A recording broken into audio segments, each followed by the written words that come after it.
Esqueça Klabin e Suzano, bora falar hoje da Irani, que poderia ser a melhor empresa nesse setor. Vamos falar se hoje seria um bom momento de compra olhando pelo seu histórico. E hoje a Irani tem pago dividendos na casa dos 10% e no final vou fazer um comparativo com essas duas empresas, Klabin e Suzano. Olá pessoal, meu nome é Rafael, falo do canal Ponto de Investimentos sem enrolação, bora lá? Falando um pouco sobre a Irani, eles destacam que são o único player puro no segmento de embalagem listado no novo mercado da B3, visto que a Klabin e a Suzano também atuam no setor de celulose, e eles detêm mais de 80 anos de experiência, mais de 2.000 colaboradores, uma receita líquida nos últimos 12 meses de 1,7 bilhão e mais de 317 mil toneladas de papéis para embalagens sustentáveis produzidas nos últimos 12 meses. E olhando pela receita líquida por segmento no segundo TRI de 2025, 61% vem de embalagens sustentáveis de papel ondulado e 38% de papel para embalagens sustentáveis. E a Irani destaca que ainda há espaço de crescimento, visto que o mercado de embalagens do Brasil totalizou 165 bilhões em 2024 e 42,8 bilhões são nos segmentos de atuação da Irani. Então, fazendo uma conta de padeiro, as receitas dos últimos 12 meses da Irani foram de 1,7 bilhão. Então, hoje, a fatia de mercado da Irani, olhando pelo mercado de embalagens, é de apenas 4%. Então, a Irani ainda teria muito espaço para poder crescer e angariar mais mercado. Outro ponto é que o Brasil é o sexto maior produtor de papel ondulado do mundo, porém ainda apresenta um grande potencial para aumentar a produção per capita. Porque percebam que dentre os 10 maiores produtores globais de papelão ondulado, o Brasil fica em sexto na produção, porém na produção per capita fica em nono, perdendo apenas para a Índia, que é um país extremamente populoso. E percebam outro ponto interessante, que em torno de 5 décadas, o mercado brasileiro de papel ondulado manteve uma trajetória de crescimento de 6,1% ao ano, o que realmente foi uma produção, um aumento muito positivo. E muita gente destaca que a Irani seria uma empresa cíclica, porém percebam como o mercado de embalagens é sustentável e tem tendências seculares. Olhando o comparativo de embalagens sustentáveis versus o PIB do Brasil, olhando desde 2012, saindo de uma base 100, o PIB do Brasil cresceu apenas 7%, enquanto o mercado de embalagens cresceu em torno de 22%, então conseguiu crescer além do PIB, principalmente impulsionado pela substituição do plástico por papel, pelo crescimento do e-commerce e delivery e também pelo crescimento da indústria de alimentos. E citando alguns desses drivers que poderiam impulsionar a Irani, o aumento do e-commerce e delivery, olhando desde 2016, houve um crescimento médio anual em torno de 29%, realmente uma evolução muito grande desse crescimento médio, 35% de crescimento total nos 2 anos de 2023 e 2024, principalmente após a pandemia, e 80% das vendas de e-commerce global acontecem com embalagens de papelão ondulado. E já deve ter acontecido com vocês compram um item, alguma coisa na Shopee ou no Mercado Livre e quando chega para vocês o produto vem embalado através de uma embalagem de papelão ondulado. Então a Irani ganha mercado e ganha espaço à medida que o e-commerce também vem crescendo. Outro ponto de destaque é a indústria alimentícia, que se utiliza muito dos itens da Irani para utilização de transporte.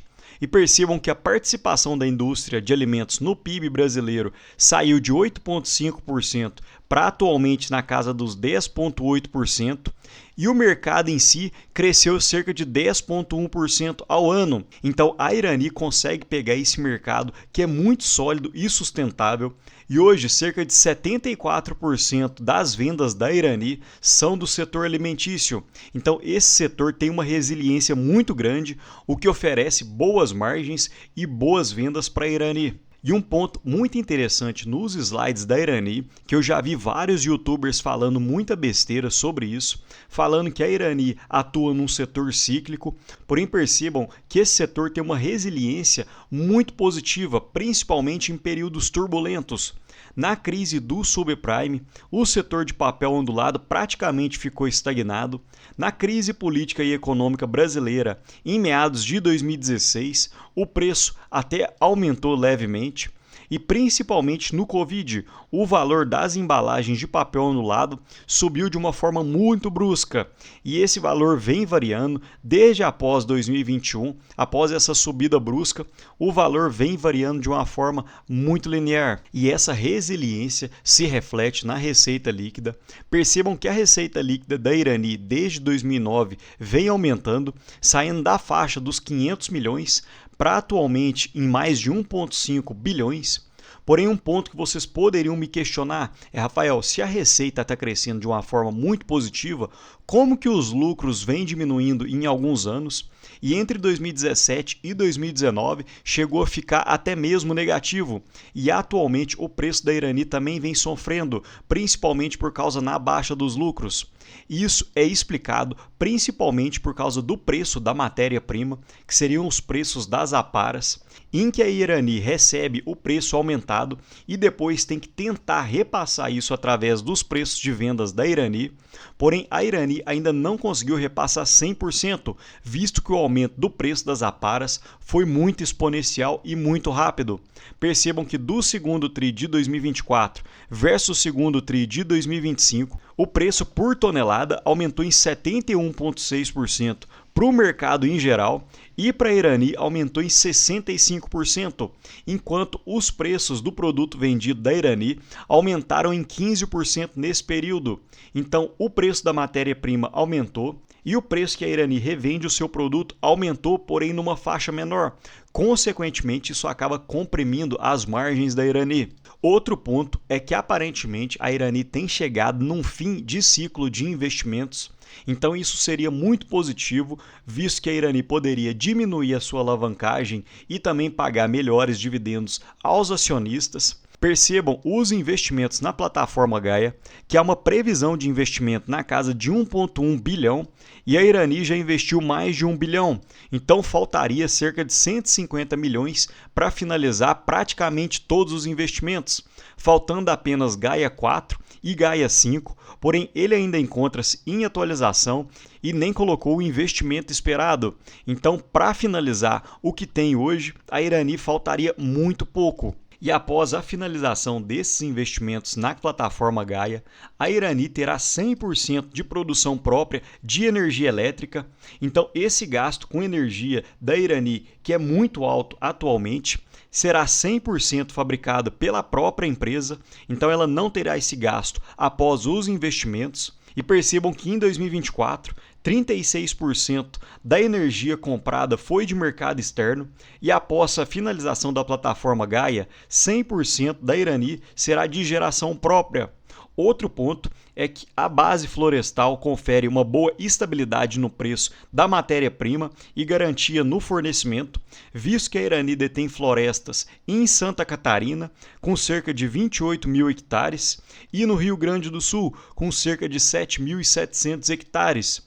E eu tentei pesquisar o valor médio dos hectares nesses estados, mas é muito difícil de encontrar um dado 100% confiável, visto que esse preço varia muito no Brasil inteiro, mas eu quis trazer uma estimativa. As terras de Santa Catarina e do Rio Grande do Sul somadas, pelo preço médio no Brasil, que gira em torno de 14.300 por hectare, então você teria um valor médio de terras no total de cerca de 511 milhões.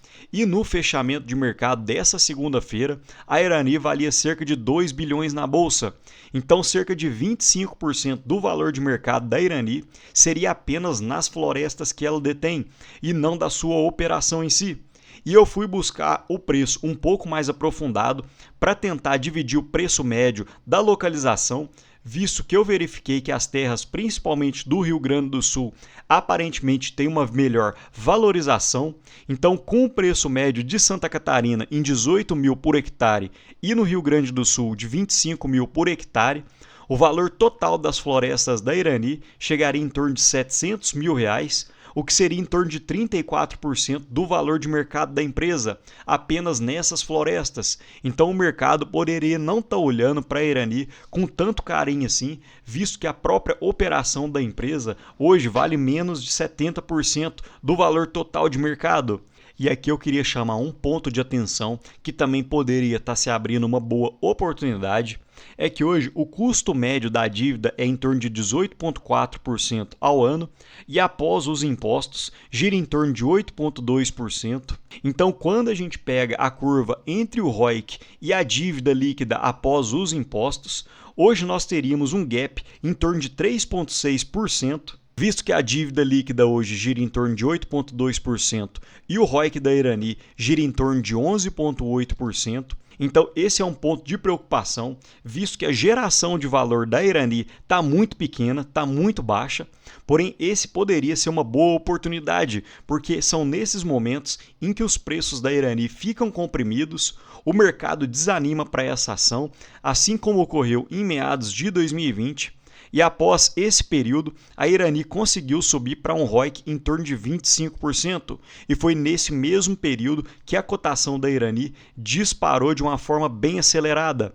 Então nós poderíamos estar olhando para uma boa oportunidade, mas esse seria para quem tem visão de médio a longo prazo, porque a Irani poderia continuar sofrendo com essa dívida elevada, principalmente com os juros elevados, assim como tem ocorrido no Brasil por mais 2 ou 3 anos. Outro ponto que eu gostaria de destacar é que a Irani tem feito recompras intensas nos últimos anos.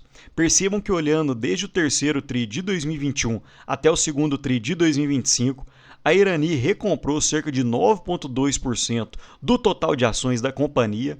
E para quem não sabe, a Irani faz o cancelamento integral das ações. Então, quem é acionista acaba ficando com uma fatia maior da empresa quando a Irani faz esse cancelamento.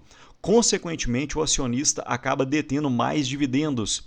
E percebam no próximo gráfico que normalmente a Irani paga em torno de 3 a 4 vezes por ano e após a Datacom a data de pagamento é bem rápida e a Irani paga proventos apenas na forma de dividendos, ou seja, já isento de imposto de renda.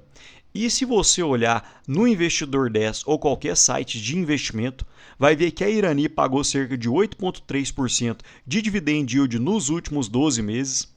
Porém, conforme havia falado, a Irani recomprou as suas ações em torno de 2%. Então, se você fizer o somatório dos 8% mais os 2% das recompras, você teria um dividend yield em torno de 10%. Então, realmente, a Irani tem gerado valor aos seus acionistas.